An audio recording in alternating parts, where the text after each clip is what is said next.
Hello everyone, আজকে emoji nail art বানাবো।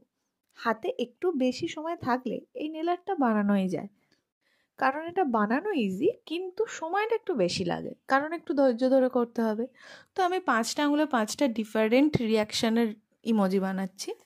তো যখন আমরা কাউকে টেক্সট করি, এই ইমোজিগুলোই কিন্তু একমাত্র আমাদের ফিলিংসটাকে এক্সপ্রেস করতে পারে। সেটা যেমনই হোক না কেন, রাগ হোক বা হাসি বা কান্না বা আরও অনেক কিছু আছে। 5টা আঙুলে 5টা ডিফারেন্ট রিয়াকশন বানানোর কারণ হচ্ছে, যার যখন যেমন মুড থাকবে সে সেরকম নেল আর্ট করে নেবে। তো দেখো, এগুলো করতে হয়তো টাইম লাগে, কিন্তু যারা একটু আঁকাআঁকি করতে ভালোবাসো বা যাদের এগুলোর প্রতি একটু ইন্টারেস্ট আছে, তারা কিন্তু একটু ফাঁকা সময় এগুলো করতেই পারো।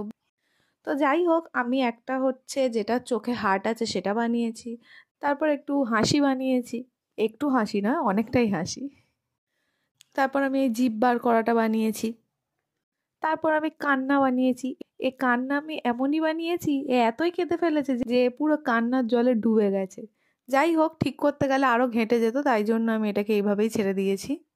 তো তোমরা যদি ট্রাই করো, একটু শুকনো হয়ে যাওয়ার পর নেক্সট কালারটা অ্যাপ্লাই করবে। আমি একটার উপর একটা চাপিয়ে দিয়েছি।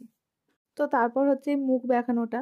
আসলে এই আঙুলের নখটা ছোট হওয়ায় ঠিকঠাকভাবে জিনিসটা ধরছিল না, মানে চোখগুলো একটু এক জায়গায় হয়ে গেছে। যাই হোক, কিন্তু মুখটা ঠিকঠাক বেঁকিয়ে দিয়েছি। তো এটা কেমন হয়েছে তোমরা অবশ্যই জানিও। কোন ইমোজিটা তোমাদের সবথেকে বেশি ভালো লেগেছে সেটাও কিন্তু জানিও।